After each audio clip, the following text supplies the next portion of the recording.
Welcome to Mind Pilot. This is Dr. Jana Price-Sharps, and we are here with Dr. Matthew Sharps. Today, our topic is dissociation.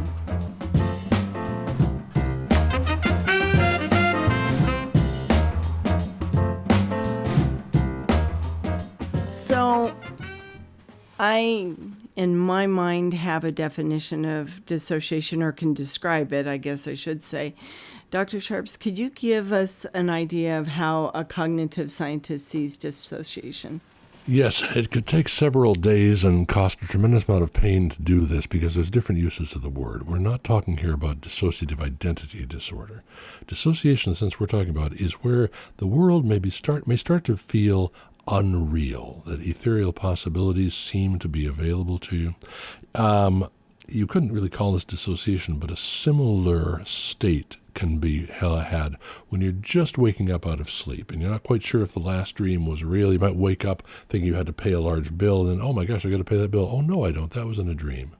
Some of the first responder listeners will have to live in many different places. They travel a great deal. Well, hotels are pretty much the same, whether you're in Cairo, Egypt, or Cairo, Illinois, or at the same damn place. Well, many of the listeners will have had this experience where you wake up in a hotel room and going, where the hell am I? And there's certainly nothing crazy there. It's just there are a few moments there you're not quite clear, and the world seems a little bit ethereal before you realize, oh my goodness, I'm wherever I am, Hanford, California, or whatever. All right. So now that's not true dissociation, but it's a similar feeling there. If you're thinking so deeply about something, you miss your turn. We often see that as an example of something very much akin to a dissociative process. But one thing we do know, and there's a lot of good study on this, is that people may tend more or less toward those dissociative tendencies.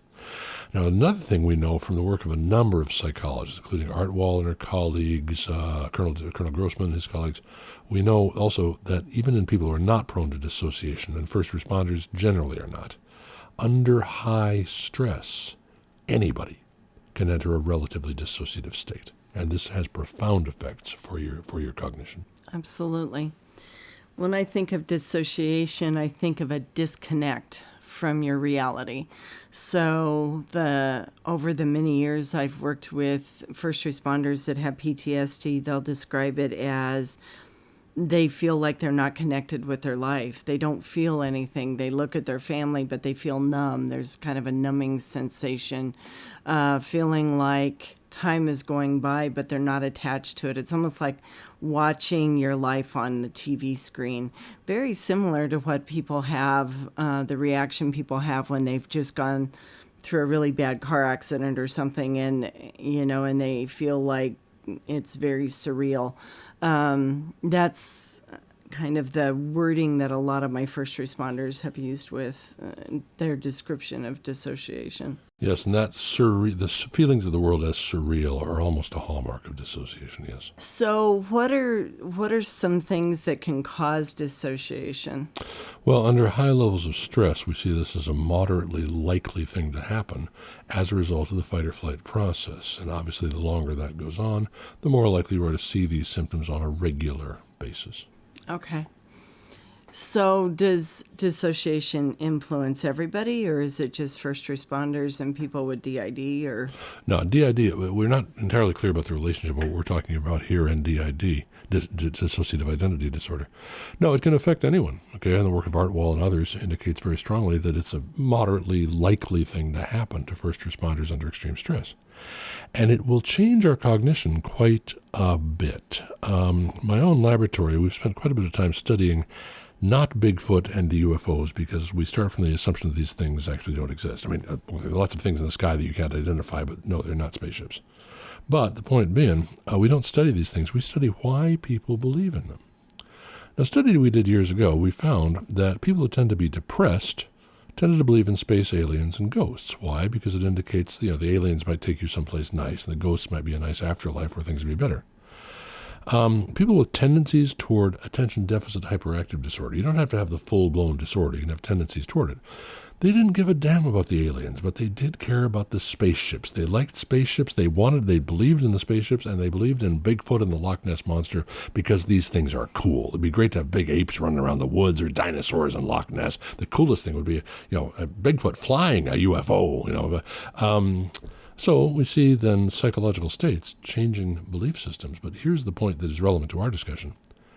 Dissociation resulted in a higher belief in everything. Those with tendencies toward more dissociation believed in paranormal concepts that really there's no physical evidence for it whatsoever. Now that becomes increasingly important when we did an additional experiment where we got images off the internet, for example, of a helicopter landing at night with the lights in a kind of funny angle. We had a kid in a Halloween costume, a gorilla Halloween costume, right? Well, the non-dissociated, people with low dissociation saw, well, I'm not sure what kind of aircraft it is, some kind of aircraft landing at night. They saw, oh, it's like somebody in a Halloween costume, looks like a gorilla or a chimpanzee or something. The dissociated saw a UFO and they saw Bigfoot. And the point is this: these are perfectly normal people. These are not people who are in need of the kind of psychiatric intervention that one might think. You know, everyone's thinking about, oh, are people crazy? No, they're emphatically not crazy. These are normal human beings. But in a normal human being, dissociation can result not only in beliefs that generally would be considered bizarre, but in actually seeing these things. And this has enormous implications, for example, for the eyewitness realm, and for that matter, for such things as scientific observation. So there are a number of techniques that I have used over the years with people that have problems with dissociation.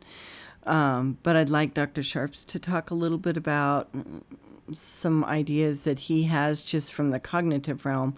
And then I'll talk about some ideas that I have from the clinical realm. Well, there's an interesting point there because there's been very little actual study of it. I mean, there's been quite a bit of study of dissociative processes from various angles, but not much hard cognitive experimentation. But we have discovered something pretty interesting, that when we induce a state in people where they are basically making dissociative responses, we had, for example, a situation in which we had, how shall I put this? There were a couple of spots in the sky that were actually a result of a camera malfunction, okay? And we asked people, are these UFOs, et cetera? Well, if we start talking in terms of the supernatural, people are more likely to think these things are UFOs, okay? But that's if you ask the question, could this thing be a UFO? Could these things be UFOs? And we start talking about how the desert, and we never lie to anybody, this is absolutely truth, because these deserts we were in were places that people reported these things. There were various mystical associations. When people were aware of those, there was more of a tendency for them to say, well, yeah, sure, that might be a UFO. But when we ask the question of, is one of these things possibly a reflection of the other one on the clouds above or some kind of light effect? We force them to engage in what we refer to as feature-intensive processing. We force them to start going, okay, well, now I have to start thinking, could this be a reflection? Could this be on the clouds? Is it one object? Is it two objects? Could it be the shadow of another object? If it was, where would the light have to come from? And so on and so forth, that kind of technical question. What we discovered was that when people engage in that kind of feature-intensive processing, as opposed to the more gestalt processing of, yeah, sure, there might be UFOs up there. Okay, if you start forcing people, so to speak, to count the rivets, people's beliefs become much more down to earth. Now, do we have a direct linkage there in dissociation? Well, what we do have is a direct linkage of the cognitive stylings typical of dissociation. And I do, for example, have a new paper that will be out in a couple of months where we did, in fact, show that dissociation is more likely to produce beliefs that are more likely to influence an individual, to interpret environmental stimuli in ways that may not be supported by what they're actually seeing. So your friend, in combating these kinds of things, seems to be a feature-intensive, very evidence-based way of thinking about the world, forcing yourself into that really almost an engineering perspective. Your enemy here is to take a sort of gestalt mythological possibility of, sure, Nessie might be out there, or sure, they might be UFOs up in the sky, maybe, who knows, the Klingons might exist, okay? There's no evidence, but when you start making a serious feature-intensive analysis of these things, you start to recognize, my gosh, how do I know what I think I know? What is really my evidence here? How do I really understand this? Now, that's a very difficult thing to do because lots of people have tremendous cognitive dissonance about beliefs that may not make much sense. They may not have anything to do with the UFOs or the Loch Ness Monster. It may have to do with your relationships, with your career, with, people do engage in superstitious behavior. What might happen to me in the future? What kinds of things look dangerous to me? your friend in combating that kind of psychologically damaging thinking is a hard analysis of the features involved based on logic and evidence. I think you have spoken about this in some of your lectures, and I've actually used this technique many, many, many times with patients. You've often mentioned that looking at a watch can be helpful.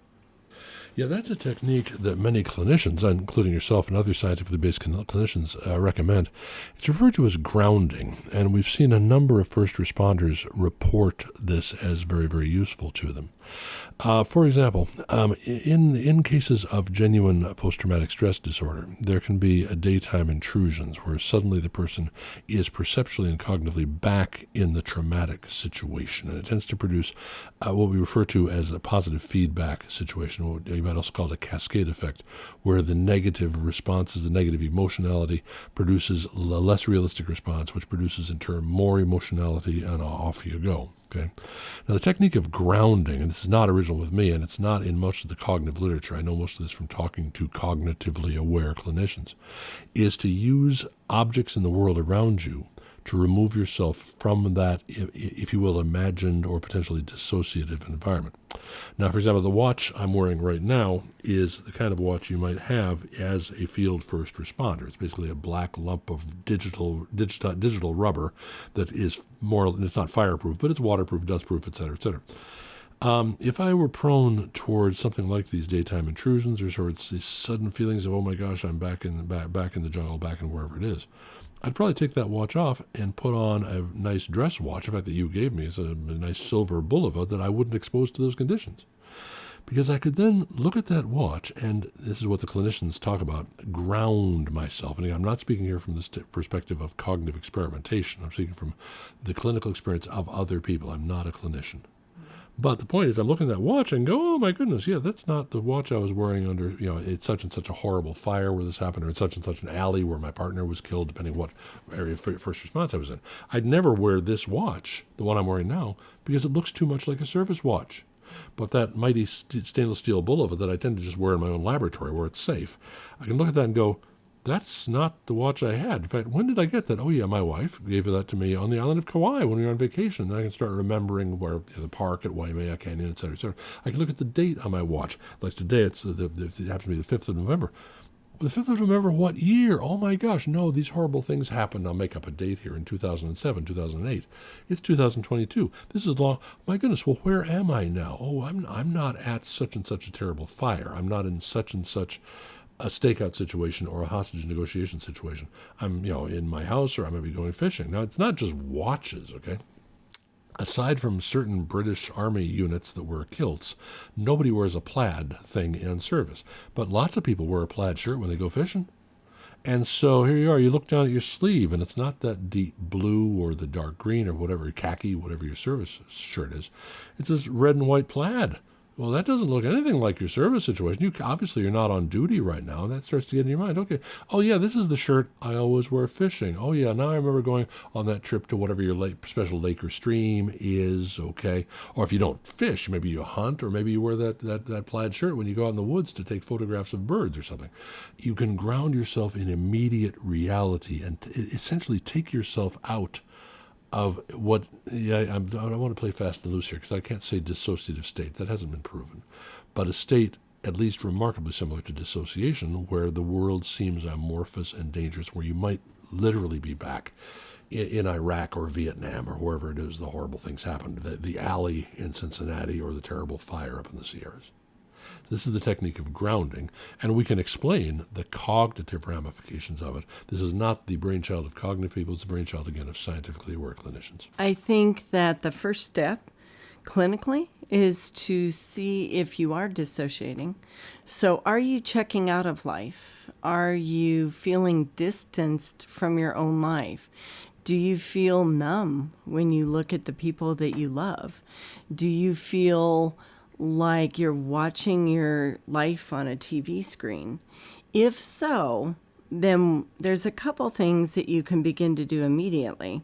One of them is you can, it's called mindfulness, begin to stay in the moment. And that includes grounding, which Dr. Sharps is just talking about.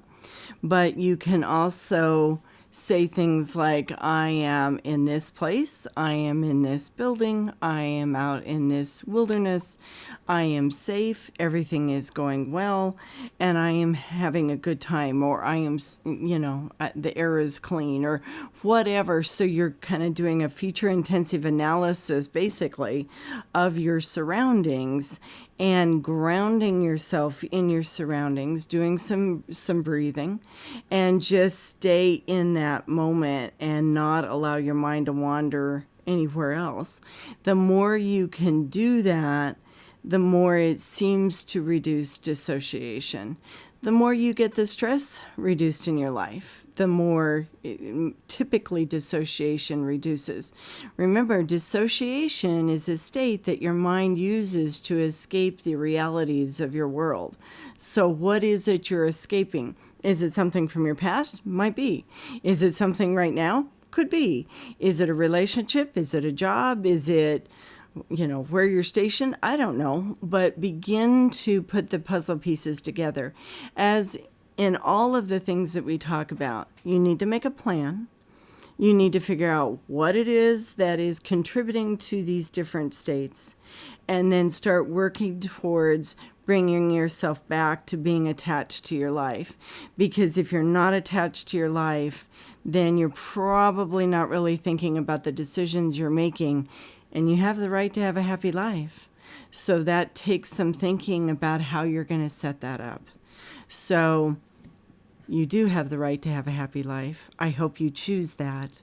And I hope when you listen to these different podcasts, you start making those day-to-day changes and keep them in front of you so that ultimately you wake up one morning and you feel good.